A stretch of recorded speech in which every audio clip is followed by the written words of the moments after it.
show you the other side. I've been rearranging some stuff. So my podcast space looks like that right now. So I'm trying to make the other stuff work because you know how we get sometimes. Yeah, we're like, we get all creative and they're like, wait a minute, my space is a disaster for recording. I get that actually surprisingly now with podcast episodes because I've had so many recordings that like people, I'm not like some guests will ask me like, oh, what number is an episode? And I have to be honest with them. I don't know. Yeah. Maybe 206, maybe 209. I don't know. Don't ask me these questions. I'm just an artist. Yeah, I'm always like, listen, my job's to record. I do nothing after this. That's it. Like, you know, I get paid for what I'm good at. Yeah. My I'm like, I'll introduce you to my editor and he will tell you what number it is. Although he normally waits for me to answer questions, which, as you know, getting answers from creatives is like pulling teeth. So, oh my God, yes. I was talking to a good friend of mine who's starting a creative co-working space specifically for entrepreneurs that are in the content creation space. Okay. And, you know, we were talking about how like a lot of co-working spaces have recording spots, but they're an afterthought. And so he's building his around recording spots instead of it being like an afterthought of where it can fit. And we're laughing at like how he's going to keep the ADHD of creatives in check so that you can have a productive co-working space. You know what's crazy? I can actually picture what you're telling me. I'm like, I mean, because it was actually at a podcast event. Nice. And I was like, because you get a bunch of us podcasters together and no work is getting done. None. No, like I will tell you, there are times where I've had podcasters on the podcast and we just finished the recording and we're like, holy shit, did we just speak for an hour? I know, right?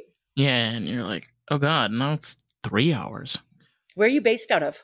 I'm based out of South Florida, in beautiful Fort Lauderdale. Okay. Where are you based out of? I'm in Vegas. Vegas, Viva Las Vegas. But I mean, I'm assuming you don't live on the actual strip. No, I live close enough to get my taste whenever I want and far enough away to not get my taste Henderson? whenever I want. Ish. I'm right on the border of Henderson and Vegas. I'm about 15 minutes from Mandalay Bay. Oh, okay. Yeah, I know where that is. It's funny. I've never been to Vegas, but I've dealt with so many people from Vegas. I'm just like, I know where that is. Cool. Yeah. You know? It's kind of, this is one of the funniest things I've always found hilarious, especially like about people in conversation, is where you expect people to know where you're from, you know, and then automatically understand what you're saying. And this always applies with, because I'm a New Yorker. I mean, come on, you can tell by my accent. But we like to pretend that everybody knows what we know as New Yorkers, you know? And then like when we do it, we're like, what? You don't get it? And they're like, no. Like, it, you know, and it's just, what do we do now? You know, it's so funny because I started the common follow-up question when you ask somebody where they're from and they're like, oh, I'm from Texas. Oh, where about? Well, are you familiar? No, not really. I have no idea why I asked you that question. You know, I grew up in Idaho and I get that all the time where I'm like, I'm from Idaho. And they're like, where at? And I was like, well, how much do you know about Idaho? Potatoes. Yeah, exactly. And they're like, well, not very much. And I said, then you're going to have no idea where it's at. So let me just give you the big city. I said, I'm about 4.5 hours from Boise. And they're like, okay. But I catch myself doing it where somebody will be like, I'm from like South Dakota. And I'm like, oh, that's cool. Where? Like I have any idea where they're going to answer that question at. It's just strange because we have this like idea in our heads where, you know, we get so fascinated and curious about people. And then we like don't tend to maybe ask the right questions. And I tend to run into this problem. It's like, instead of asking the question of like, oh, where you're from, why not, what's something cool about where you're from? Yeah. You know, or what is the place you're from known for? Yeah. I think it's just the way that you ask those questions and you It's approach so them. true. And podcasters tend to do it better than anybody else. So that's one thing I love about this industry and this Yeah, no community shame. is like podcasters are just naturally curious people. And I think, on the topic that we were talking about before of not getting anything done, we love to know about people so much that it's almost impossible to have a surface level conversation with a podcaster because we just want all the details and all the information and all the content. Yeah, I mean, like, hello, I'm buzzing this up for a reason, and I always tell people, like, I had one, I'm not gonna say who, but I had one guest that came on, and before we started, he was like, it's like, what do we do? And I just looked at him, and I'm like, I just pressed the recording button, and he's like, and then we talk. Yeah, he's like, and then what? And I was just like, let's just go. And we just started, and like the time we were done, he's like, oh my God, did we finish just an hour? And I'm like, yeah, man, it's been about an hour. And I feel, what it feels like to me? It feels like a really cold pool, or like a very cold lake. It's just, don't put your toes in there. Just put your whole body in there. Head, toes, everything. I grew up swimming in lakes, and that's the number one rule. You don't test the water before you jump in or else you won't go because it is cold. And one of my favorite questions, and I probably sound like an asshole when I answer it, but one of my favorite questions is always like, can you give me a list of questions that you're going to ask? And my response is, I think you should probably come back and ask to be on my show when you don't need to ask that question, because I don't even know what questions I'm going to ask you. So I mean, I'm not. Can't. Yeah, I'm not the press secretary for the White House, honey. Wrong podcast, wrong place, wrong time. Ain't that the truth? That's the skill though, is we live in a very digital age. We're very connected to technology, but being able to have flow and a progressive conversation and break things down, it's kind of become a challenge. But I don't think it's a challenge at all. I think it's labeled that way. I just think that we don't want to admit the fact that we're a lot lazier when it comes to spending that time for communication. Honestly. Yeah, agreed. What are your thoughts on that? I mean, because I know you do. I mean, your work spans in all different places. I mean, with your work as an attorney, there's a lot of avenues that we can go there.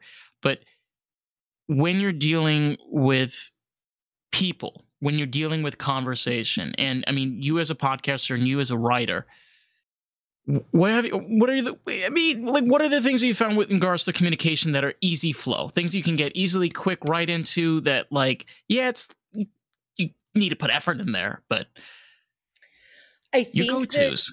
I think that the first answer is obviously to, sorry, my train of thought apparently just left my building. Easy communication. I think the first answer is obviously to want to communicate, first of all. Right. And number two is to be willing to ask the actual questions that you want to ask. Like, here's what I mean by that. Some people go into communication so afraid to say something that somebody's going to get triggered by, that's going to upset somebody.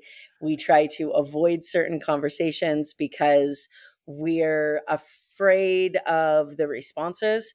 And so we dance around what it is we want to know, and we never really have true conversation. So the first thing is, like, just ask the question. Be willing to go there and ask the question. And be honestly curious with what you're asking. Actually care about the answer. When I started teaching sales communication and leadership, I realized how many people ask questions and then don't listen to the answer, and how many people ask questions just to fill silence. So make sure that you're asking a question that you actually want to know the answer to. Yeah. And, sometimes you bring up a really great point. It's the way that you approach it.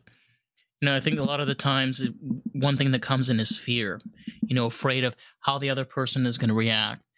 And what always comes back into my mind is, if they're your friend and if they care about you and you're going to be honest with them, they should have a certain understanding and respect towards you. Maybe upset. They could be angry, but they're not going to disappear from your life forever. And if they do, I mean, that's on them, right?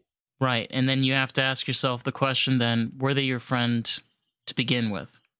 Yeah, absolutely. It's one of the, it's one of the biggest things that we deal with as humans is, do we value connection just to have somebody present there? Or do we value true connection for somebody who's going to love us unconditionally and call us on our bullshit at the same time? Somebody that's going to be honest enough with us to make sure that we are showing up the way that we intend to show up, not just placating our choices. Damn. Yeah, it's really very straight to the point. Because, can you imagine just chasing around the rabbit's tail all the time?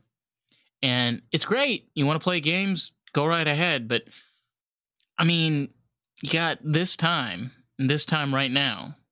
And that's what you're doing to spend your time. It's just, I find it to just be such wasteful behavior when we get into this. I'm going to come after you because you wronged me, and I'm going to make you. And it's like, where does this end?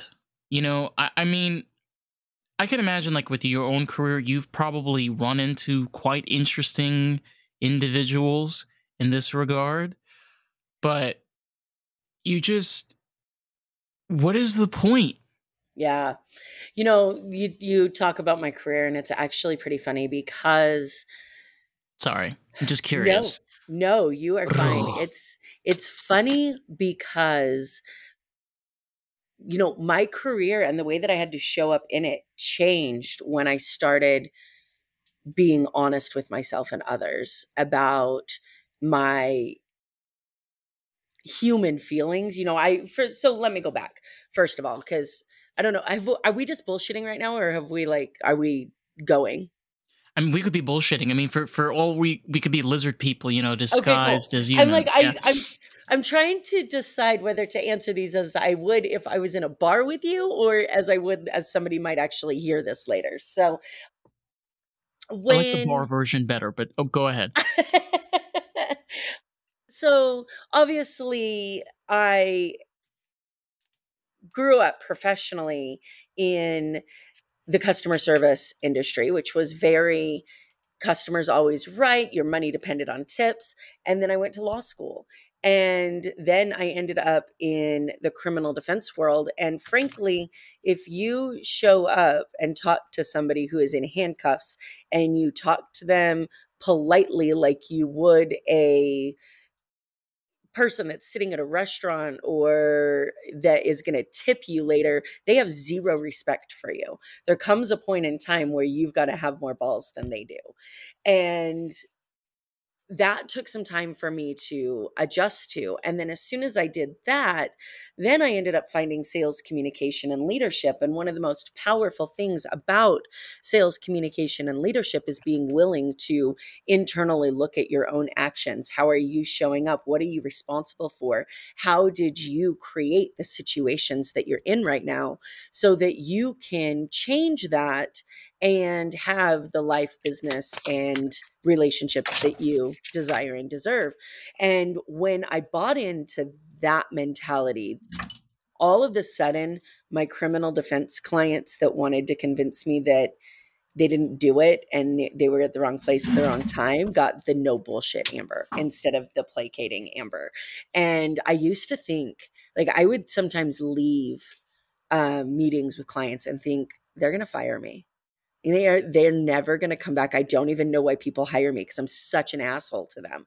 And I don't mean to be, but don't come in here and tell me that, like...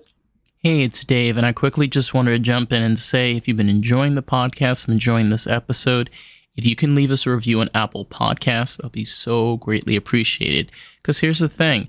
Someone might read that review and make the choice if they want to listen to the podcast. You get to help grow this podcast with us. How fucking cool is that? Let's jump back to today's episode. It wasn't your fault. Let's have a real conversation about taking responsibility for fixing it. And that was a difficult transition for me because I almost pushed away the legal industry completely because I Isn't just it? couldn't. You bring up a really great point, and it's the fact of like, just think about the justice system on how it's fabricated, where you have two people, one is convicted and one is, you have a defendant and you have the defendee. And you're like, you have these people that have to represent each of these. Like, just to give you an example, there was a lawyer that represented Dahmer. Mm-hmm. That's right. There was a lawyer that represented that man. And you're like, try to understand this for just a second. Imagine how that person feels that they have to stand there in front of a judge defending a person that did a horrible thing. That's the life I thought I wanted. When I went to law school, my intention was to work in the public defender's office on capital crimes. So high bars. Yeah, when bars. I went to law school wanting to work on death penalty cases for people who could not afford to hire their own attorney. And I loved that world. And then I started practicing. And I mean, I've always said, and I talk about this in my book, that law school doesn't teach you anything about being an attorney. They teach you how to pass the bar. That's it. So my family will always call me and they'll be like, Amber, why do you say that you're not always happy practicing an attorney? Like, I'm watching Suits and it looks fantastic. And I'm like, yeah, Suits does look fantastic, doesn't it? If that's the way that practicing as an attorney was, I'd love it. So you show up and you realize, number one, my 10 years as an attorney has been spent in the high stakes side of being an attorney. And that's not to say that money isn't high stakes, but if I lose a case, my clients get deported or they go to prison. Those are the two choices. So there's zero emotional breaks for me. I really had to get comfortable with setting boundaries because for the first couple of years, I was constantly emotionally exhausted because all of the stress that my clients were under, I took that on as if it was my responsibility to be the solution for them. And then what we see is so many people go to the opposite side of that, which is, I can't care. I have to look at your case objectively. You don't pay me to be emotional. And honestly, the sweet spot is somewhere in the middle of being able to look at facts unemotionally, to look at the law unemotionally, to be able to lay it out on the line for what your client's expecting and do that in a way that they know that you care without getting so emotionally invested in their case that you end up putting your own mental health at risk, which is what happens often. I mean, we have a real thing in the legal industry called compassion fatigue, where you just care so much that you can't do your job. It's so strange because hearing a perspective and okay, you bring up an excellent point. We have to admit that our ideas and thinking a lot of the time is intertwined with the entertainment industry. I brought this up in the podcast the other time of how like we have this thinking of hacking as being like you're in front of a computer and you just go on a keyboard and bam, you're in. And then in reality, sometimes you need 4, 5 dozens of computers, servers, multiple teams, different places, different people getting into different places by making these calls, pretending to be that. Like there's so much that goes into it. And the same thing, like when you're practicing law, it's not simple of a person just defending a case. Like sometimes, like you said, there's no bullshit. Like, hello, you gotta work with me over here. Like you're not paying me anything. And like, I need something to work with. It's just reality versus comfort. Yeah. Well, and then so the part of the law that I love the most is the area where criminal defense and immigration intersect. And as I step back from the full time practice of law to focus on the book and speaking and the podcast and training and coaching and all of those other things that I love to do, the part of the law that I will hold on to is the area where immigration and criminal intersect. And what that looks like is somebody who maybe has the lawful right to be in the United States and now they've been charged with a crime. Well, what's interesting is the law makes zero sense. So there are some felonies that won't get somebody deported, and there are some misdemeanors that will.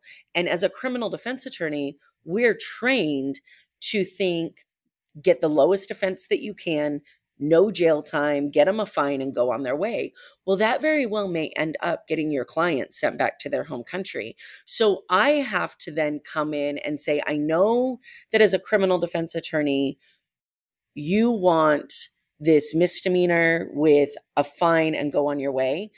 There's been plenty of times that I've actually told criminal defense attorneys that their client should plead to a felony instead of the misdemeanor, because the two options that were on the table, the felony kept them in the United States and the misdemeanor didn't. And this Crazy. complex intersection between the two is a intellectual area that I love. It's a valuable area that I get to provide service to people who really need it. And then I get to work with amazing criminal defense attorneys who love what they do without having to be in court and be in front of a jury and be tied down to that schedule, which leaves my schedule open then to travel and speak on stages and do my trainings and do all of those things. It's the best balance of both worlds. Yeah, and it's really good work to be doing, because we have a very tainted. It's very funny, by the way, because my father was an immigrant. Okay. My father immigrated from Morocco. So this idea of Americans being like, oh, we don't want any immigrants. I'm like, so what about my family? Like, we're all first generation. Like, my father was not from here. And a lot of the times we get the brunt of it. Do you know how many people I've met that, like, they've got brothers that got deported? They're born here. They're born here. But because their parents are illegal immigrants, they run into this problem. And it's like, where did we get this idea in our heads that immigrants are not important? I mean, for God's sakes, that's what makes the United States. Italians, Irish, Russians, Ethiopians, Moroccans, Egyptians. I mean, list goes on. Europeans. There's this whole country is immigrants. Yeah, and I will respectfully say this is a debate that I have realized I cannot change. So we're not debating over here. No. We're just talking from a human perspective. Yeah, no, not you and me debating, me and sometimes the world debating. Boy, that's big. You know, I come from a very I told you I grew up in Idaho, so I come potatoes. I'm sorry. Every single time I hear Idaho, all I think about is potatoes. Best potato. I think best potatoes in this country, hands down. They really do. I was watching a video once. I love TikTok. It really makes me not have to think sometimes. Like, whenever I need like mindless laughter, I'll just scroll TikTok for a little bit. And there was a video from a couple of my favorite podcasters, and one of the guys was like, so what's your favorite potato? And he was looking for like mashed or baked or like the kind of potato. And the guy answered like Yukon Gold. And he's like, what do you mean Yukon Gold? Like, you're going to name species of potatoes? And I'm like, that's the way I would have answered it. Because when you're from Idaho, like, your kind of potatoes matter.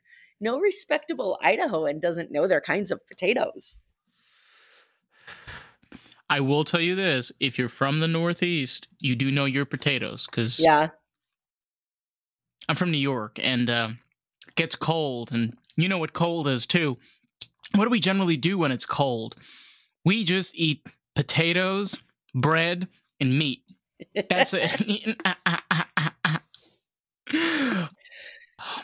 That's awesome. Oh my God, yes.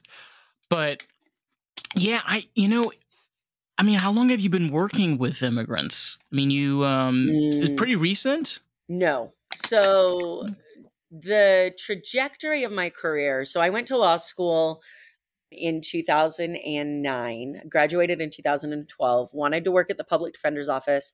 I did 6 months of an internship at the public defender's office in Michigan. I did 6 months of an internship at the public defender's office here in Vegas, and then ended up not working at the public defender's office, took a job as a law clerk for an immigration firm and thought it was temporary. And that was 10 years ago. You sound like the person that books the flight with the 2 stopovers because you want to stop at 2 different places. No, I went to law school in Michigan. And so I did an internship there. Number one, to get experience, but number two, Right. if you give me a choice of getting credits by being in a courtroom or getting credits by being in a classroom, I'm going to take the courtroom every day. So I took the practical experience. And then when I came here, I did an internship for the same reason. And the public defender's office here in Vegas was where I wanted my career to be. And I was devastated when I didn't get hired by the public defender's office. And it turned out to be the biggest blessing in disguise, because I would not be where I am right now.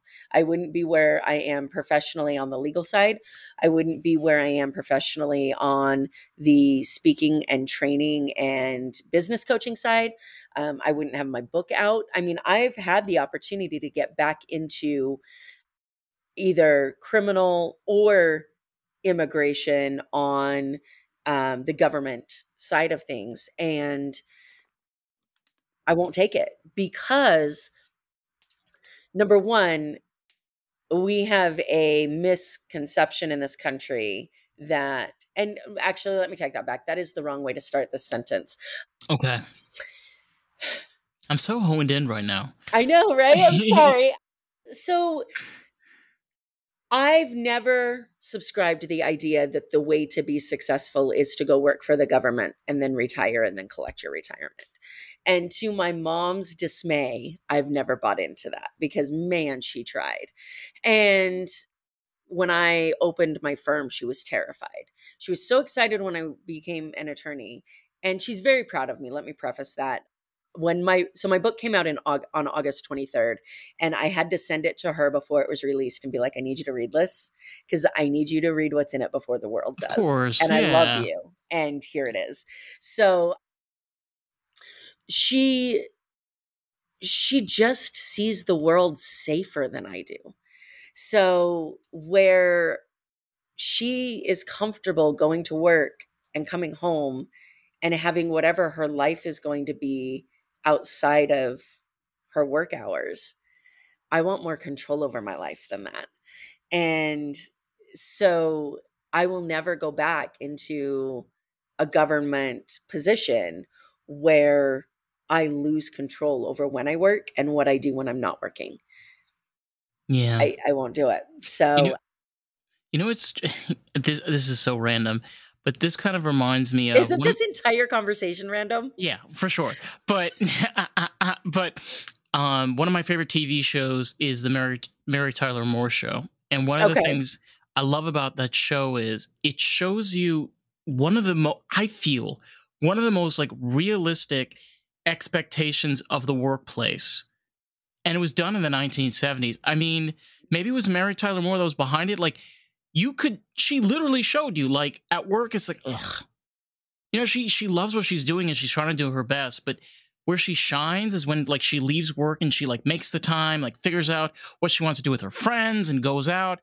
And just seeing that and understanding, why was that message made? Maybe that message was made to show a deeper meaning to life, that yes, you got to work and you got to make a living, but guess what? You may be a single woman, you may not have everything in the world, but you're going to make the best of it. Yeah. You know, this is one of the biggest frustrations that I have with some people in the personal development and business coaching space is the reality is not everybody's meant to be a business owner. So when I talk to people and No. I'm like, what is your message to the world? Well, everybody should open their own business. No, everybody shouldn't Mm-mm. open their own business. No, please, please, no. And I'm No. not here to tell people that they should walk away from their 9 to 5 and go open their own business because, frankly, it takes a level of risk aversion that not everybody possesses to be willing to walk away. But here's the thing, and this is what did it for me, because so growing up, my grandma on my dad's side was very entrepreneurial. My dad was very entrepreneurial. My mom did everything that she could to keep me grounded and keep me in the go work for somebody, make a living, make money. And I saw the legal field as the only way that I could make the amount of money that I wanted to make. So that's why I ended up in law school. And it's not always as simple as that. It's not like I was like, I want to have $1 million. It's that I tied my success to a dollar amount. And the only way that I could achieve that dollar amount in my head was to be an attorney. So, because Wow. frankly, I grew up in the 80s, which left your high paying professions as doctor or lawyer. And I failed biology 4 times. So being a doctor wasn't on the table. so, so lawyer it was. It's funny because I literally had the opposite experience. I mean, my dad was very against college. Really? Yes, my dad, I mean, unfortunately, he passed away a few years ago, but he was he always used to tell me, like, you should be successful in what you do best. My dad was into like construction and he was very creative and very like passionate about building and making things. And it's weird. I don't really have an understanding of like dollar amounts or money. I am just like, I want to be creative. Why are you stopping me? Yeah. Like, why can't I think create? Because that's how I was raised. You see Yeah. what I'm saying? Like the Yeah. It's way crazy and how people are perspectives. raised differently. Yeah. 100%. And it's interesting because I mean, I was the first person in my family to go to college. So my family wasn't college focused. Like they never really pushed that I can remember, but it was societal, right? Like I graduated from high school in 2000. At that time, like trade schools were no-goes because trades were no longer going to run the world, and you went to college and you got a job and that's how you were successful. And you bought a When Toyota Camry, you know? Remember those Yeah, days? You got a exactly. Hey, Camry? but I do drive a Oh. 4Runner right now, so I don't think we can hate on Toyotas. So, No. Oh my god. My mom had one. My mom had a 2001 Toyota Camry. It was white. oh my Oh my gosh. memories. Memories in that car. Years. Yeah. It was We're different. definitely a Toyota family. I love my Toyotas for sure.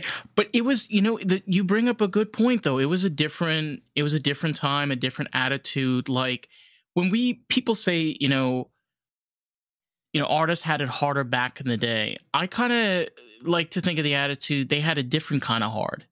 When you were entering into the workforce, yeah, it's very different than now, but it was a different kind of difficult. You know Yeah, what I'm well, saying? and I think that every generation goes through that, right? Oh yeah. Years and years ago, I saw a study, and I wish that I would have saved it. I can't. I've tried to track it down again, where it talked about how we go through these. There's like 3 cycles that we go through societally, where we go from like survival, which would be like your Great Depression era, to building, which was like your industrial revolution era, Space to age. like now thriving, your technological era. And that if you go back and you look at history, that those 3 eras continually cycle for each other, where something happens, like think back to 2008 and crash, and then we rebuilt, and then we went into this creative era. So it's interesting to see those. Oh, I love it. See, my fur baby's at home, but she's normally here with me. her name's Twix, and she's the official producer of the I podcast. love that name for her. So what was interesting for me though is, Yes. and this is why I love human behavior so much, is that like we operate under a belief that the world exists the way that we know it until something happens that challenges that. And then we have to accept that maybe things are different than what we've always known them to be.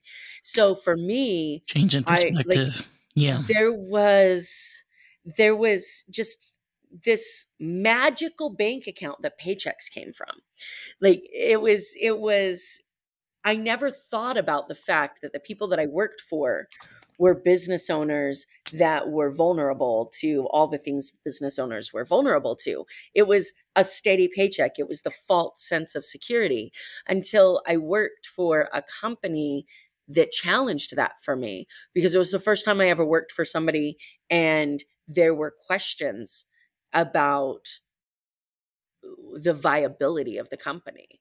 And I remember stepping back and thinking, so first of all, we always got paid, and I wasn't always sure we were going to. And so when I would step back from that and say, I'm stressing to fit into this box under this perceived idea of security, and I've avoided stepping out into the entrepreneurial space because it's risky. How is this any less risky than stepping out into the entrepreneurial space? And I needed something that challenged my belief that employees always got paid in order for me to be willing to open my own business. You are like a guru of just bringing up excellent points. I don't know. Maybe it's the schooling or the law. Just like the fact is, people, we have a tendency of having, I like to call it like the layers of the onion. We tend to not realize like literally what is in front of us. You ever have that? I always get you ever have the example of like, where's my glasses? And it's on top of your head, something like that. And well, why do we do those things? Why do we have this thing? We're bringing back to what you said earlier. We're like, just not listening. Are you hearing what I'm saying to you right now? And we do this I do this all the time. Like all the time. And you don't even think about it. Sometimes you're like, I just did that. Well, and when I teach my students negotiation, when we go through, because I teach sales, leadership, and communication, and sales is only communication and negotiation. That's it. That's what makes up sales. So when I teach people negotiation, that is the biggest thing we talk about, is like your perspective buyer and the person that you are trying to help with your product, service, or solution lives in this model of the world. And in that model of the world might be money objections and time objections and beliefs about their ability to operate your product, service, or solution, or your ability to provide it. Oh, honey, you are preaching to the choir. Right? I refill CPAP supplies Monday through Friday. You are preach. Right? So, but here's what happens. God. And this happens in negotiations of any kind. So not just seller to buyer, but negotiating your salary with your employer, negotiating a sale of a business, like anything that is a negotiation, negotiating with your spouse, what you're going to eat for dinner, like anything that is a negotiation goes through this, where the person you're talking to lives in their model of the world, their belief of what's going on. And too many times people spend their breath and their energy trying to convince them that their model of the world is wrong. And what I teach my students to do is to step in and acknowledge that and respect all of their opinions. You can respect somebody's opinion without buying into it and believing it. And the moment that you respect it and you can comprehend it, you can start to communicate with it and you can start to shift it. All about the artist. That is the whole purpose of this podcast, period. And you have a really valuable tool. You can share this with artists, people that are creative, someone that can enjoy this podcast and really enjoy the experience of Lost in the Groove. So with that, let's jump back to today's episode, shall we? You cannot communicate. Like, this is the best example. This boils my blood in this industry. You need these workout supplements or this coaching program or this whatever it is. Supplies. And I know you think that it's too much money, but just stop getting Starbucks in the morning. Who do you know that's going to stop getting their morning coffee to buy your product, service, or solution? It doesn't exist. So we go out into the world and we say, give up something that you love in order to buy this thing that you don't know whether or not you need, want, or whether it's even going to work for you yet. And that's my solution to your money objection, as opposed to stepping in and finding out what that money objection is tied to and based on, because frankly, money and time objections are always bullshit. They don't exist, because the person that tells you they can't afford your product, service, or solution will hang up from you and then book their vacation. So, you know, sorry to cut you off. I just No, you are fine. Please do. Because I get so passionate about this that every now and then you got to jump in and be like, hey, woman, shut the fuck up. I recently changed cars. A few months ago, I had a Toyota RAV4 and I traded that in for a Ford Mustang. What model? It's a 2011. Like a good Ford Mustang, or no, it's a 2011. It has the Duratec V6, which is the better engine. So it's a good Ford Mustang. Yeah. It's a convertible and the top needs to be changed eventually, but down the road. But what I was going to bring up was the fact that I just thought to myself, with the car that I have now, the Mustang is the most genius campaign selling car that Ford has ever figured out. Why? They figured out a car that, like, is practical, it's fun to drive, especially now they're a lot more reliable than they ever were. They actually, like, look like a 60s car, and I own one. I will tell you. There's power steering. There's power braking. You're in a 60s car. You're in a 60s car with all of its quirks. But there is that added value already in there. Ford knows that with their Mustangs. So when they're promoting this car to their customers, they don't need to ask Mustang owners of like, oh, do you need like that? Or they know what a Mustang should be. And yeah, that is such an important thing you got to learn, especially when you're dealing with customer service, is like understand that sometimes your products just talk for themselves. Don't do all the work that's already there. Well, and not only that, but understanding that your products aren't supposed to be meant for everybody. I remember talking to a woman at a branding workshop, and she said, she was talking about the difference between branding and marketing. And I thought it was fantastic, because I could have told you all of the practical differences between branding and marketing. And she, like, we were talking about it and she's like, yeah, all of that is real and truthful and also bullshit. It doesn't matter.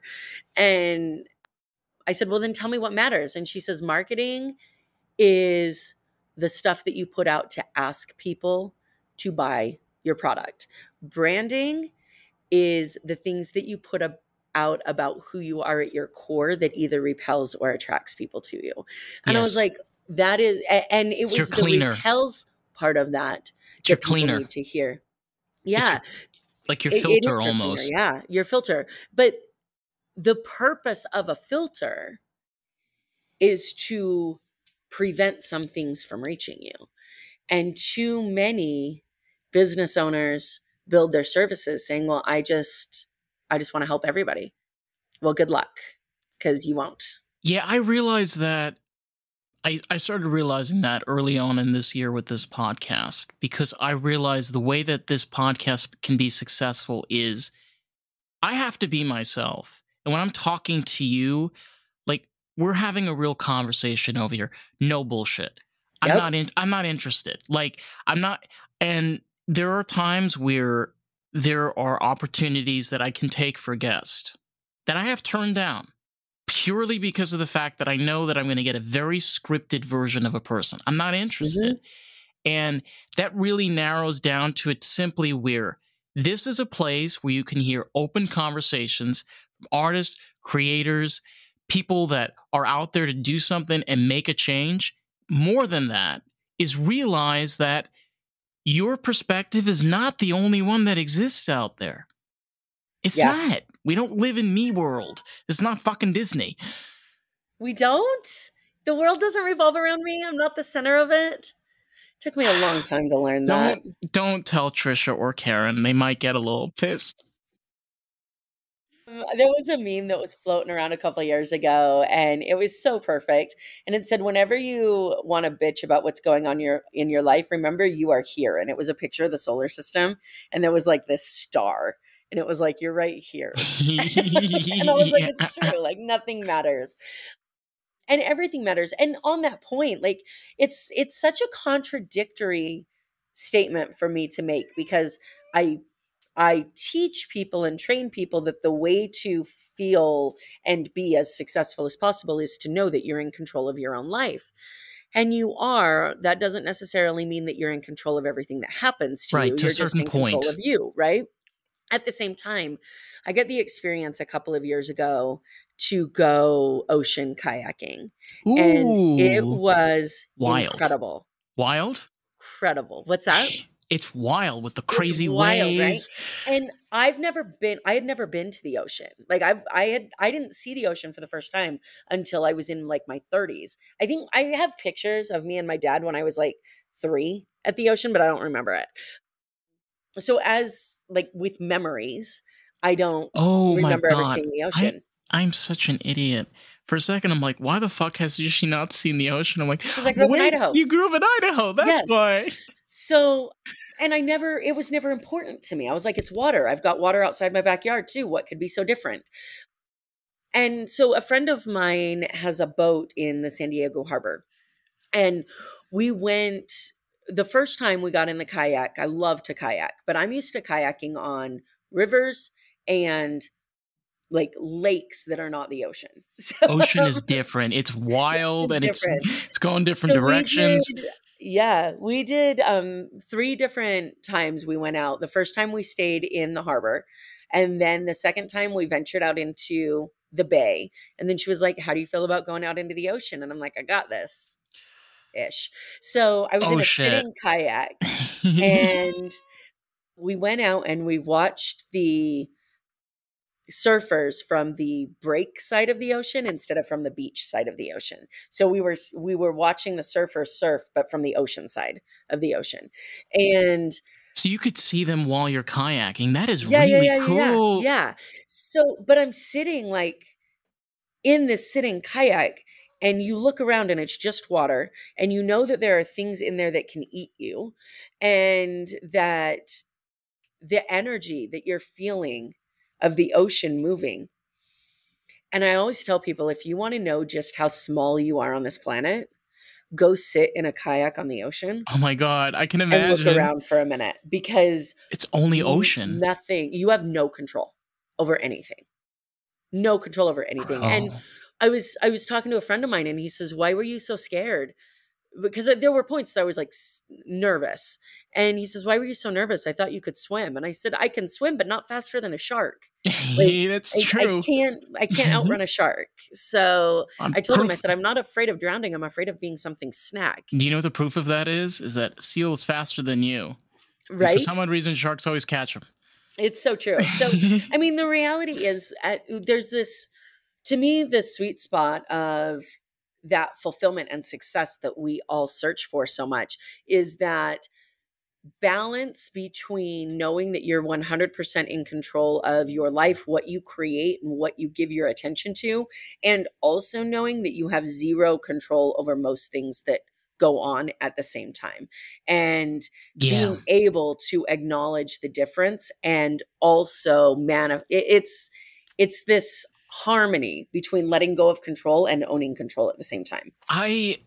I started doing this, and I've started having really great time, especially traveling, where when I travel, I don't really plan anything. I usually will contact a friend and say, hey, you free this time? Cool.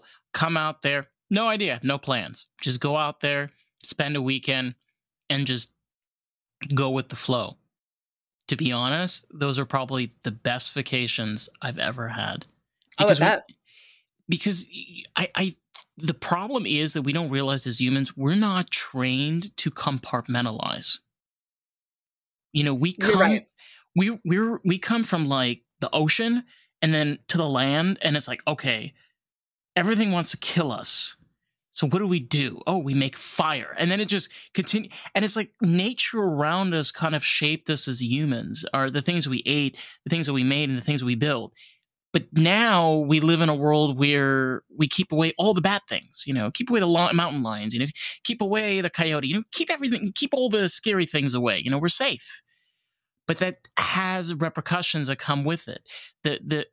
Again, I personally feel as humans, we, to a certain extent, don't have the capacity to compartmentalize. Yeah, compartmentalization is a myth. There is a... Oh boy. Hold on. We're doing the Google. Yeah. I know, right?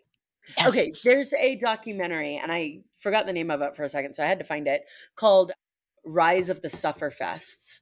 And so I come from the obstacle course racing world, and while I was knee deep in all of that and training hardcore for endurance obstacle course races, oh my there God, was a documentary. You like experiences.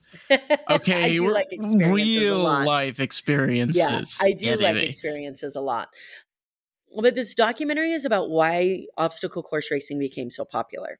Okay. And it is exactly what you're just talking about. We went from being these things that were fighting for survival to the cushy, nothing's trying to kill us, nothing's trying to chase us, except for us.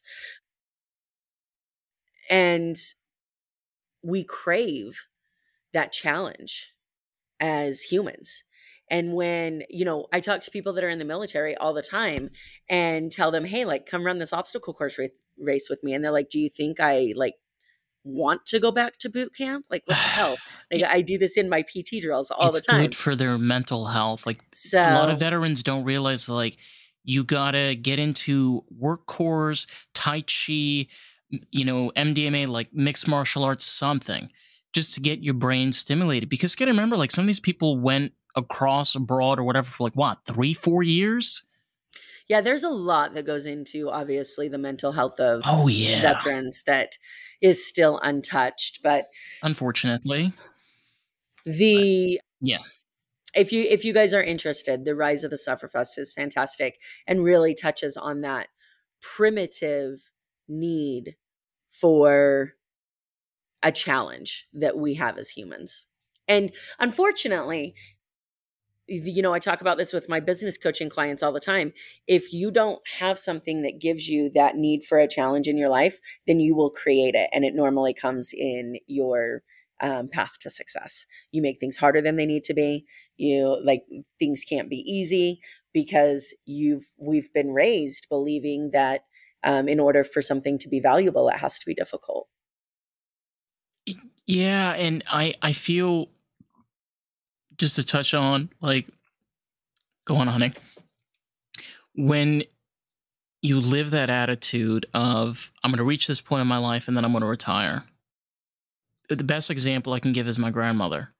My grandmother, she's in her mid 80s. She was an aquatics director for over 40 years. And she hasn't done any classes, but even now, like, she still goes into the pool. She'll sometimes help out other people, and she's very on hand. You know, and I always try to, like, ask her, you know, different things about, like, what are the things that you did to make your life more meaningful? How did you get to the point where I seriously would love to be like my grandmother at her age, where she can walk, she can pick up things, she can cook in a kitchen, she can swim in a pool. Like, those are things that we should strive for. And I feel that she had a fulfilling life. She was able to teach something that she loved for years. And that attitude, and this is maybe just my personal opinion I've noticed, people that were born during the Great Depression, specifically people that were born in the Great Depression, you get like two different paths. And the ones that are like the attitude of like my grandmother, there's just so much you can learn from them. You're like, damn. Yeah, I mean, there's something we can learn from everybody, right? And I think that is one of the biggest things that I had to accept was two things. Number one, you're not meant to, like, I would, especially when I was starting down the path of switching from being an attorney to being a business coach, I would go talk to people that I thought had it all together. I would buy their programs and I would think, okay, this is what they told me to do. I'm going to go out and do it. And then I would seek out another program and what they would say would contradict what this person said. And I struggled with that until I was willing to accept that there's so many different viewpoints on how to do things that we get to step in, take in everybody's methods and opinions and information, and then filter that for ourselves so that we can be successful within our operating systems. But along with that, along with getting rid of the all or nothing mentality of learning from people, also came the fact that no matter how successful you get, there is always something that you can learn from every single person. Yeah. One of 100%. One of the most amazing stories that I heard was I was in a mastermind in Nashville about a year ago, and I was we had the opportunity to meet with somebody who had started an entrepreneurial innovation center in Nashville for kids. And long story short, one of the opportunities that they had was to do some work with the Tennessee Titans. And the Tennessee Titans just listened to these kids. And I hesitate because I realize that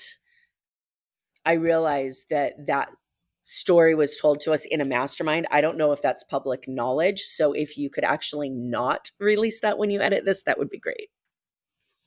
Because now that I think about it, I don't know how much of that is actually public knowledge. All right. Hold on. Thank you so much. Yeah, no worries. But on another note. Yeah. And thank you. I'm so sorry for that. That rarely happens. And I'm sure he's talked about it somewhere, but it's not my story to tell. And they're a big organization and I don't want to get sued. So just to touch on what you're saying earlier, one of the things, and I'm going to be honest about this, I've been very hesitant to bring on coaches, especially onto this podcast. And I one of the things I'm very weary about is the fact that a lot of the times these are people that are just trying to make a quick buck, and they don't have any actual education or any bias or anything in that matter. All they did was buy a course from somebody else, and they're promoting that course, and they're representing that course, and so on. We've kind of, I feel, kind of lost touch into the fact is what is coach. I brought on a vocal coach. I've had a few of them on, and I had one on, her name was Jody, and she kind of broke this down, and she said, think about what you're asking me to do for you. You're hiring me to be able to teach you something so you can be able to be better at it, be able to add more to your skills, and be able to be more productive, more thoughtful, and in many ways have a happier experience in the long run. But I don't know. It's such a hard world to pick at because there's so many voices and so many people saying this. And I to be honest with you, if I see another YouTube short of this is how you can make it without a get the fuck out of here, bro, with that fucking shit with your Porsche in the background. No, I don't want to hear it. I don't want to hear it. One of the first things that I heard when I was deciding to get into the space was we need multiple messengers for the same message.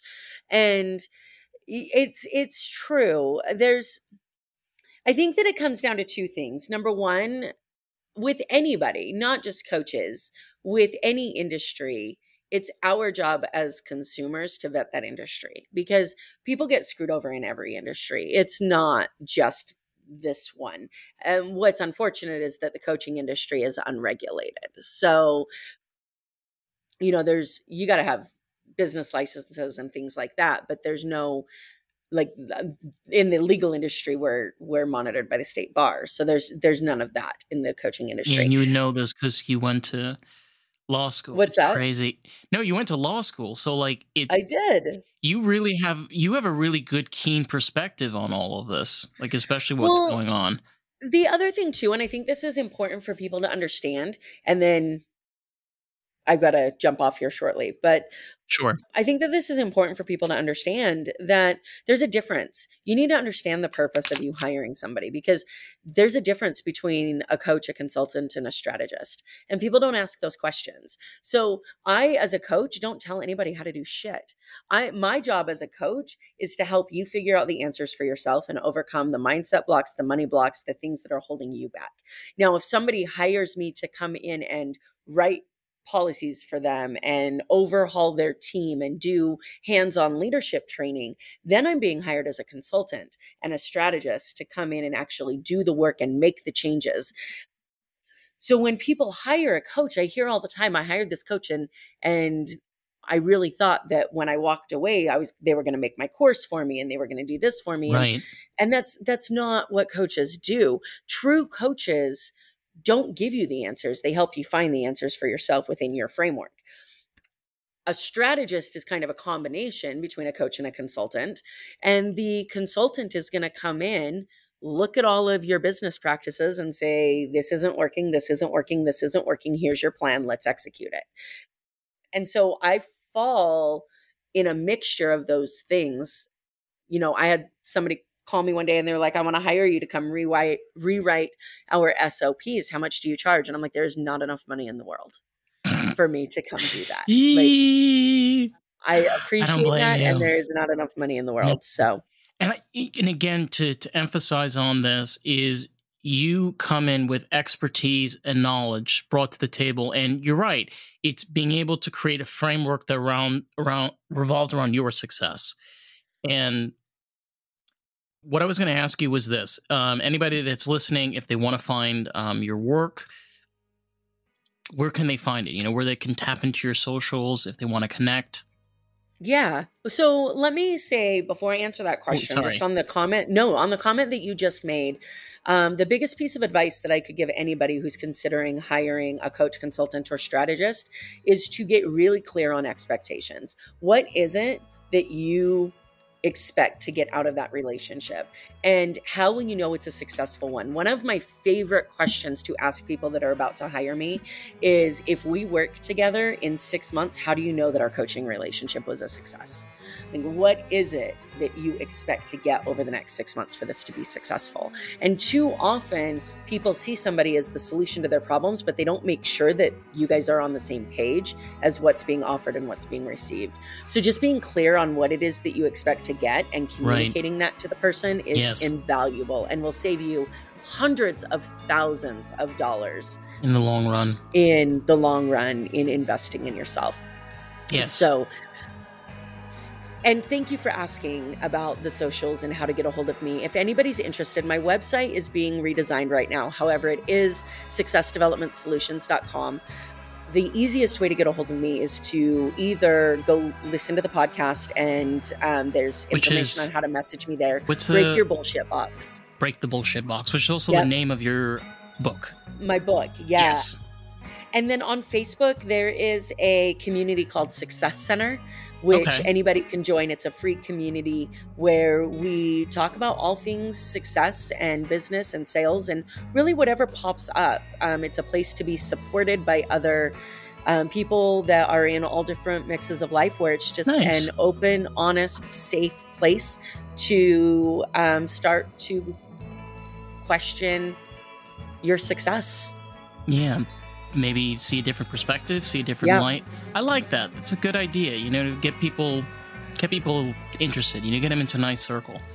Yeah. And what was the Facebook group? It's called Success Center. Success Center. Awesome. Yeah. Wow, we did over an hour. Can you believe I this? know. This and is it went crazy. by so quickly. I know. This is the level of podcasting. And if you want to check out more of the podcast, you can find us at Lost in the Groove Pod. We are on Facebook, TikTok, Instagram, and YouTube. Boy. All right, this has been fun. We gotta go. All right, bye everybody. It was great chatting with you. Thank you guys.